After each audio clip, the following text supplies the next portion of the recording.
नमस्कार, स्वागत है आपका मेरे साथ और मैं हूं नकुल चतुर्वेदी। जी हाँ, उपस्थित हूं मैं आपके सामने लेकर किस्सा खास। क्या है आज का खास किस्सा, बात करेंगे उसकी, क्योंकि दिल्ली में तीसरे मोर्चे की सुगबुगाहट सामने आई है। लोकसभा चुनाव से पहले तीसरा मोर्चा बनाने के प्रयासों के बीच वाम पार्टियों सहित जेडीयू, अन्ना द्रमुक, बीजेडी और यूपीए के घटक दल एनसीपी के नेता बुधवार को एक सम्मेलन में मिले और फांसीवादी तथा सांप्रदायिक शक्तियों से उपजे खतरे को परास्त करने के लिए एकजुटता की जरूरत बताई। जेडीयू नेता और बिहार के मुख्यमंत्री नीतीश कुमार ने भाजपा के प्रधानमंत्री पद के उम्मीदवार नरेंद्र मोदी को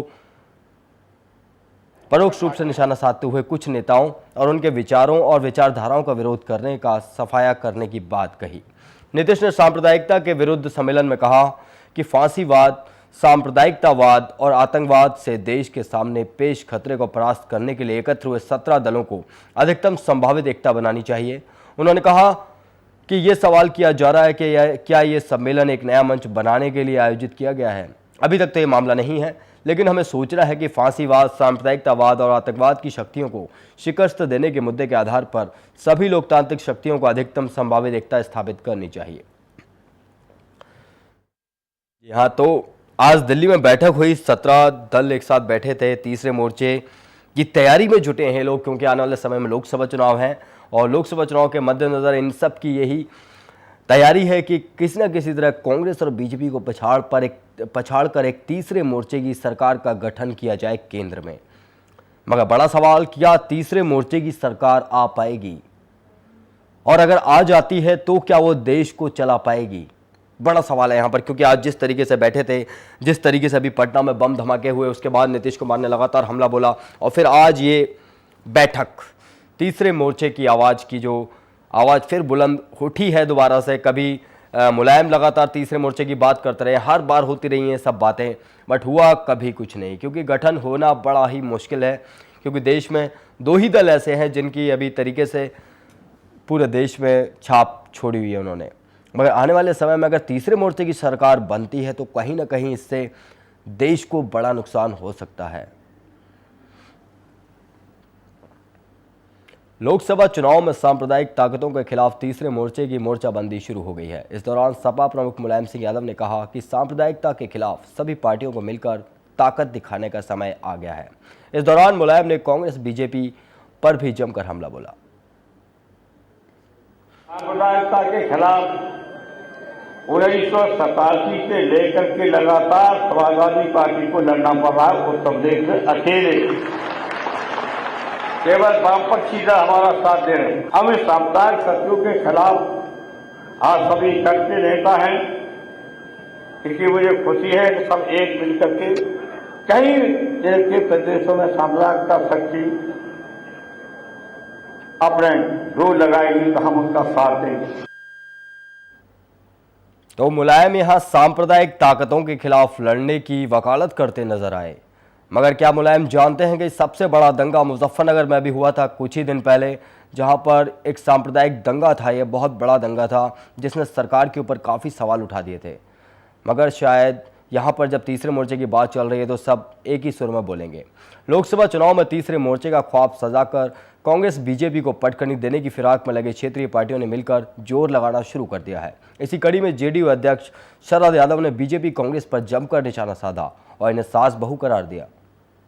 शोएब इकबाल को पार्टी का महामंत्री बनाते हैं, महामंत्री। अब ये महामंत्री बनाया है तो अब ये दिल्ली उठाएं। और कई दिनों से दो पार्टी के चंगुल में दिल्ली फंसी है।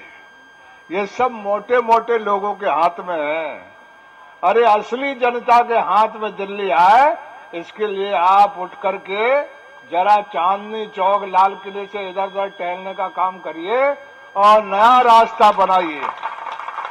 ये दोनों सास और बहू है, ये दोनों कई दिनों से लड़ रही हैं नकली। ये और नकली लड़ रही है, और जैसे ही शाम होगी तो ये पूरे मोहल्लों को, पूरे नगर को तबाह करती है। और शाम को जब बैठती है तो दोनों एक बेलती है और एक सेकती है, और दोनों खुटिया के खाती है। इस बार इनके हाथ से ना सेकने देना, ना खाने देना, छुड़ा लेना है। अरे भाई, लाल किला अभी तो हमारी पार्टी के कब्जे में आ गया, और लाल किला तो कई बार इधर उधर खसकते रहता है, लेकिन जिसके हाथ में रहता है उसको एक अपने आप ताकत होती कि किला तो हमारे पास है। कब्जा करने वाले को तो बहुत मेहनत करना पड़ेगी। आजकल एक आदमी बहुत जोर लगाए हुए है, जोर नहीं लगाए हुए उसके पीछे बहुत कारपोरेट लोग लग गए हैं। आजकल सुबह से शाम तक सभी मीडिया के मित्र नहीं, लेकिन कुछ मीडिया के मित्र तो वो जहां मिल जाते वहां उनकी याद के बगैर बिस्मिल्लाह ही नहीं होता। तो मैं आपसे कहना चाहता हूं कि हम लोग जिंदा हैं, देश को अलटते और पलटते, और कांग्रेस कभी इधर से उधर खसकी है तो हम ही लोग हैं। तो यहाँ पर शरद यादव भी कांग्रेस और बीजेपी पर निशाना साधते नजर आए। उन्होंने साफ तौर पर बोला कि कांग्रेस और बीजेपी सास और बहू की तरह हैं, पूरे दिन लड़ते हैं और बहुत समय से लड़ते आ रहे हैं, मगर शाम को एक साथ बैठकर पूरे मोहल्ले को लूटकर, पूरे नगर को लूटकर शाम को एक साथ बैठकर रोटी खाते हैं। तो क्या होने वाला है थर्ड फ्रंट में, इस मामले में हमारे साथ ज़्यादा जानकारी के लिए हमारे संवाददाता दिल्ली से जुड़ रहे हैं ऋषिकेश कुमार। तो ऋषिकेश, आज थर्ड फ्रंट की बैठक हुई, लगा है कि तीसरे मोर्चे की सुगबुगाहट जो है अब तेज हो गई है क्योंकि लोकसभा चुनाव नजदीक हैं। क्या क्या हुआ आज इस सम्मेलन में? बाहर निकलोगे वैसे ही हाँ ठीक है, अंदर लेने ना मंदिर आएगा। हाँ, जैसे राम मंदिर आपको इस साइड आएगा, आप उस साइड देखें ना, बोर्ड मिल जाएगा। तो कहीं ना कहीं यहाँ पर तीसरे मोर्चे की जो आवाज़ बुलंद हुई है, अभी हमारे रिपोर्टर से हमारा संपर्क नहीं जुड़ पा रहा है। क्या कोई दिक्कत आ रही है, शायद कोई टेक्निकल दिक्कत आ रही है। तो यहाँ पर दिल्ली में जो बैठक हुई तीसरे मोर्चे की, जयललिता, ममता बनर्जी, नीतीश कुमार, मुलायम सिंह यादव, तो सभी यहाँ पर इकट्ठे हुए।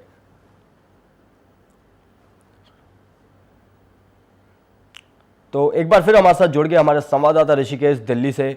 ऋषिकेश, जिस तरीके से यहाँ पर आज ये वामपंथी दल सभी जुड़े, यहाँ पर जो तीसरे मोर्चे की सरकार की तैयारी हो रही है, सुगबुगाहट एक बार फिर से तेज हो गई है क्योंकि लोकसभा चुनाव नजदीक है। आज क्या क्या हुआ इस सम्मेलन में?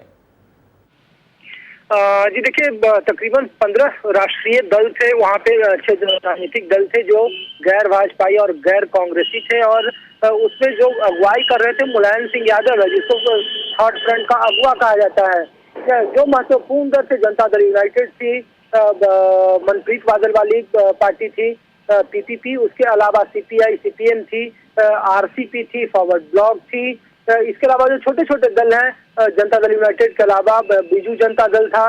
तो ये तमाम नेताओं की जो वहाँ पे खास करके उपस्थिति थी, वो सिर्फ और सिर्फ इस बात का संकेत कर रही थी कि अगर लोकसभा चुनाव के मद्देनजर कांग्रेस और बीजेपी को बहुमत नहीं मिलते हैं, और अगर इन सब मिल के छोटे छोटे दलों की संख्या ज्यादा बढ़ती है, तो उसी स्थिति में तालमेल बनाया जाए, ये उनका पॉलिटिकल एजेंडा था। लेकिन इस पर उन्होंने सफाई भी पेश की थी सीपीएम ने, और कहा था कि सिर्फ और सिर्फ देश में सांप्रदायिक सद्भाव को बनाए रखने के लिए, देश में हाल के दिनों में जिस तरह से मुजफ्फरनगर दंगे हुए हैं, बिहार के नवादा में दंगे हुए हैं, या फिर कोकराझार में दंगे हुए हैं, एक सांप्रदायिक सद्भाव को कायम करने के लिए हम लोग बैठे हैं, क्योंकि लगता है कि देश में कांग्रेस और भाजपा दोनों ही वोट बैंक की राजनीति कर रही है और सांप्रदायिक सद्भाव को बिगाड़ने में मददगार हो रही है।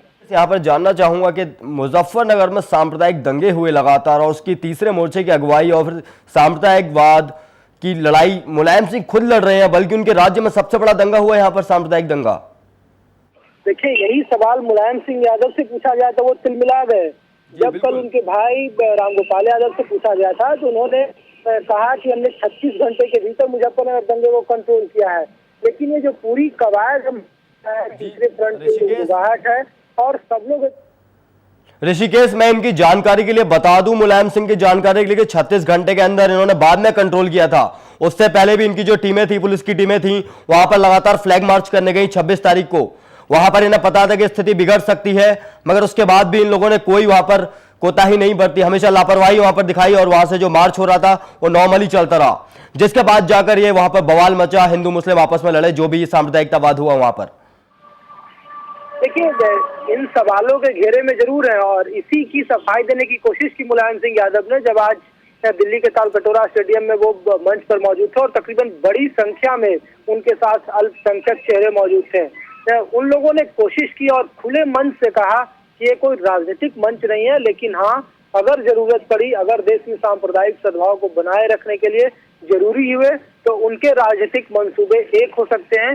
संकेत साफ था कि महंगाई और भ्रष्टाचार जैसे मुद्दे भले ही अपने जगह पर हो और कांग्रेस और बीजेपी उसको नहीं टॉस कर रही है, लेकिन इसके जो खास करके सांप्रदायिकता की सियासत है उसमें थर्ड फ्रंट भी पीछे नहीं रहने वाला है। लिहाजा जो छोटे छोटे तो ऋषिकेश, यहाँ पर ये पहली बार नहीं है जब ऐसी सुगबुगाहट उठी है। हर बार मतलब मुलायम सिंह हमेशा इसकी अगुवाई करते नजर आए हैं। जब भी चुनाव आते हैं तो मुलायम कहने लग जाते हैं कि तीसरे मोर्चे की सरकार बनेगी, तीसरे मोर्चे की सरकार बनेगी, मगर वो सब धरा का धरा रह जाता है। तो अब क्या लगता है, क्या आखिर हालात क्या है इस वक्त?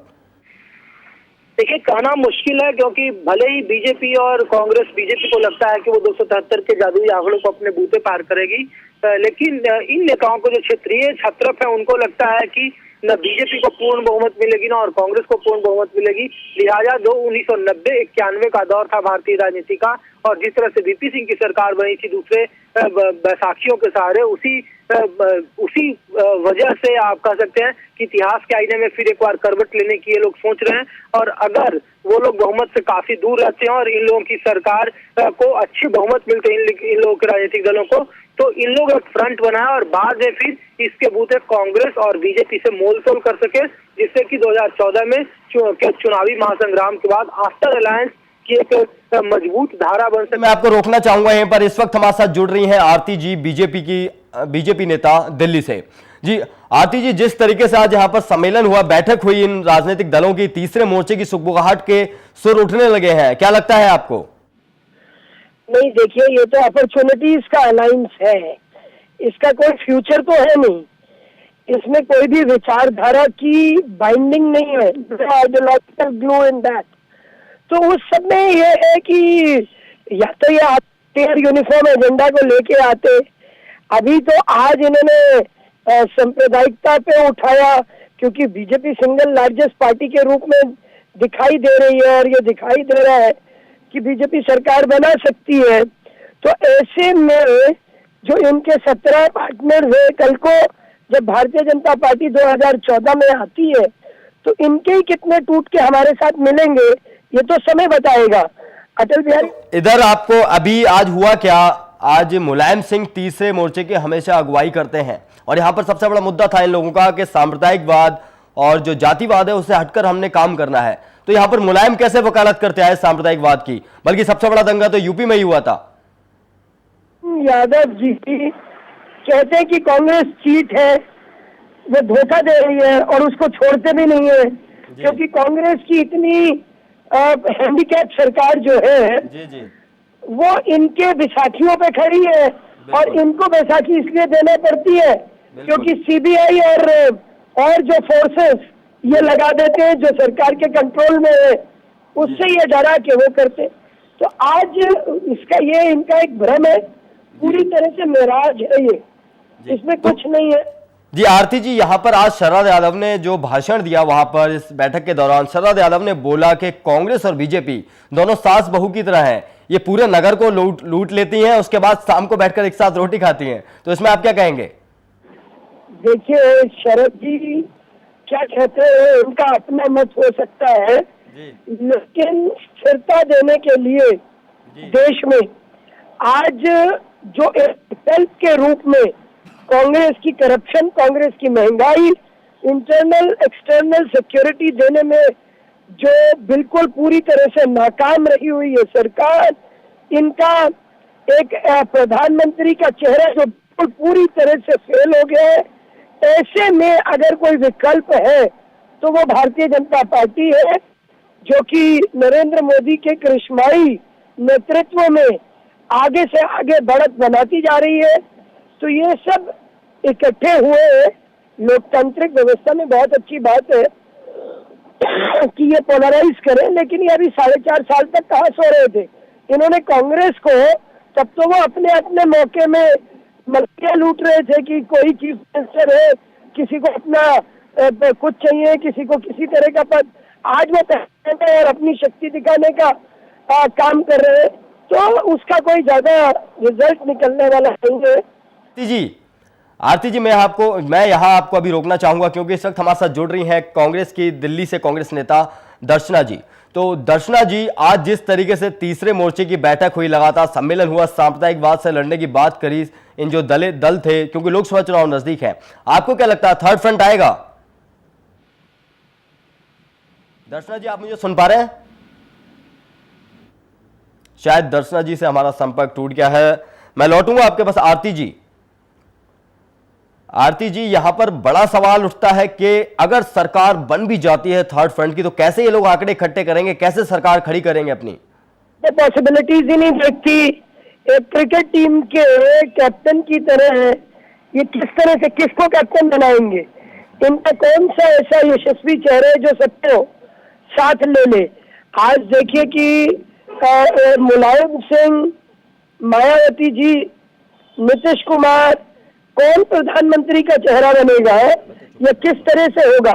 इन्होंने मोर्चा ही अभी नहीं बनाया, ये तो इकट्ठे होके वो दूर से अपना वो दिखाने के, क्योंकि सबके अपने अपने एजेंडे। आरती जी, एक मिनट मैं आपको रोकना चाहूंगा क्योंकि दर्शना जी एक बार फिर हमारे साथ जुड़ गए हैं। दर्शना जी, आज तीसरे मोर्चे की बैठक हुई, लगातार सांप्रदायिकवाद से लड़ने की बात की गई और तीसरे मोर्चे के गठन की तैयारी चल रही है एक तरीके से, तो आप क्या कहना चाहेंगे इस बारे में? क्या तीसरा मोर्चा बनेगा?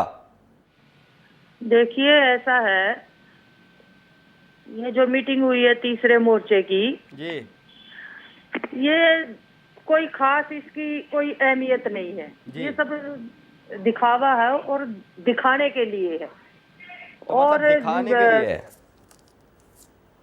जी जी, बोले दर्शना जी, बताएं।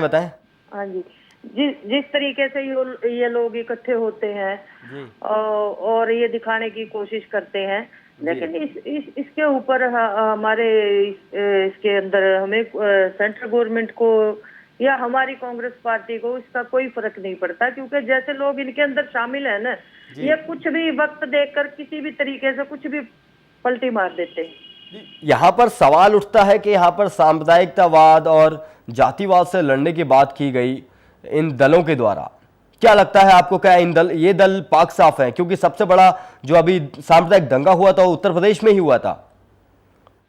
लेकिन दंगा तो देखिए ना, जैसे हमारे राहुल जी उपाध्यक्ष है, उन्होंने जैसे कहा, दंगा ये लोग खुद ही करवाते हैं। जातिवाद भी ये खुद फैलाते हैं। कोई जाति, कोई किसी भी तरह की कोई जाति है, वो अपनी तरफ से वो ये नहीं कहती कि मैं इस जाति का, मैं ये दंगा कर रहा हूँ, लेकिन ये जानबूझ करके यही लोग फैलाते हैं। भारतीय जनता पार्टी के लोग भी यही करते हैं, खासकर मुलायम सिंह जी के यहाँ तो यही होता है। और सारे ये जो अपने अपने वोट के लिए करते हैं, लेकिन कांग्रेस ऐसी राजनीति नहीं करती है। हम नहीं बात। तो अभी बड़ा सवाल उठता है कि अगर मान लीजिए कांग्रेस और बीजेपी को बहुमत नहीं मिल पाता है, तो यहां पर अगर थर्ड फ्रंट की सरकार की तैयारी होती है किसी भी तरीके से, तो क्या वो सरकार बन पाएगी? अब देखिए, ये तो जब हम चुनाव लड़ेंगे और सभी लोग चुनाव मैदान में आएंगे, और हम तो यही कह रहे हैं कि हम कांग्रेस की सरकार बनाएंगे। जी, तो मेरा सवाल यहाँ पर यह है कि बाई चांस एक हम अंदाजा लगाने की कोशिश कर रहे हैं कि मान लीजिए अगर थर्ड फ्रंट आता है तो देश की स्थिति क्या होगी? देखिए, ये इनके साथ कुछ होगा हमारा या नहीं होगा, ये तो हमारे राहुल जी या सोनिया जी, यही बड़े नेता ही बताएंगे इस बात को। तो मतलब यही है ना कि तीसरा मोर्चा सपोर्ट कर रहा है इस वक्त कांग्रेस को, मतलब मुलायम की सरकार। और तो अगर मान लीजिए तीसरे मोर्चे की तैयारी हो जाती है तो क्या होगा वहां पर? अगर मान लो मुलायम तीसरे मोर्चे की तरफ दौड़ते हैं, तब वहां पर कांग्रेस क्या करेगी? ये तो देखो जी, हमारे बड़े नेता ही बताएंगे या हमारा कोई बड़ा प्रवक्ता ही इसका जवाब दे सकता है। इसका जवाब तो मैं नहीं दे सकती। चलिए दर्शना जी, आपका बहुत बहुत धन्यवाद हमारे साथ जुड़ने के लिए, हमें तमाम जानकारी देने के लिए। तो यहाँ पर तीसरे मोर्चे की तैयारी चल रही है, एक तरफ बीजेपी है, एक तरफ कांग्रेस है, दोनों अपनी ही सत्ता में आने की बात कर रही हैं। बीजेपी बोलती है तो उनकी हवा चल रही है, कांग्रेस बोलती है कि वो सत्ता में लौटेगी। कांग्रेस बोलती है कि हम सांप्रदायिक राजनीति नहीं करते, बीजेपी बोलती है हम सांप्रदायिक राजनीति नहीं करते। और आज यहां पर दिल्ली में तीसरे मोर्चे की बैठक भी हुई, जिस दौरान ये सारी पार्टियां मिलकर सांप्रदायिकवाद, जातिवाद को दूर करने का प्रण ले रही थी। मगर बड़ा सवाल यहां पर यह उठता है कि बिहार का जनता दल यूनाइटेड, बहुत बड़ा हमला हुआ, अभी वहां पर आतंकी हमला हुआ, लगातार नरेंद्र मोदी की जो हुंकार रैली थी उसके दौरान वहां पर बड़ा आतंकी हमला हुआ, सीरियल ब्लास्ट हुआ, वहां पर नीतीश कुमार बिल्कुल तरीके से विफल रहे। क्या वो देश की सरकार चला पाएंगे? बड़ा सवाल है। या दूसरा, मुलायम सिंह की बात करें तो मुलायम सिंह भी सबसे बड़ा सांप्रदायिक दंगा मुजफ्फरनगर में हुआ, जहां पर मुलायम सिंह के ऊपर काफी सवाल उठे और वो भी पूरे तरीके से विफल रहे। तो क्या वो देश को चला पाएंगे? ये बड़ा सवाल है पूरे देश के लिए। लोकसभा चुनाव के नजदीक आते ही तीसरे मोर्चे की धमक ने सभी राजनीतिक पार्टियों का ध्यान अपनी ओर खींचा है, लेकिन कांग्रेस ने इसे ज्यादा तूल देने के पक्ष में नहीं है।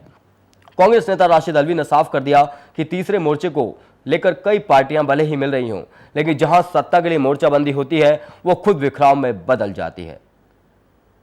देखिए, चुनाव से 6 महीने पहले अगर कुछ राजनीतिक दल एक साथ बैठ रहे हैं, अभी ये भी नहीं कहा जा सकता कि वो एक साथ आएंगे या नहीं आएंगे, लेकिन बहुत साफ है कि उनका उद्देश्य, उनका निशाना सत्ता तक है। और मैं हमेशा कहता हूं, जो राजनीतिक दल सत्ता के लिए इकट्ठा होते हैं वो सत्ता न मिलने पर बिखर जाते हैं। फ्रंट वही चल सकता है जो आइडियोलॉजी की बुनियाद पर हो, सिद्धांतों की बुनियाद पर हो। वो तमाम दल जो इकट्ठा हो रहे हैं वो पहले भी इकट्ठा रह चुके हैं।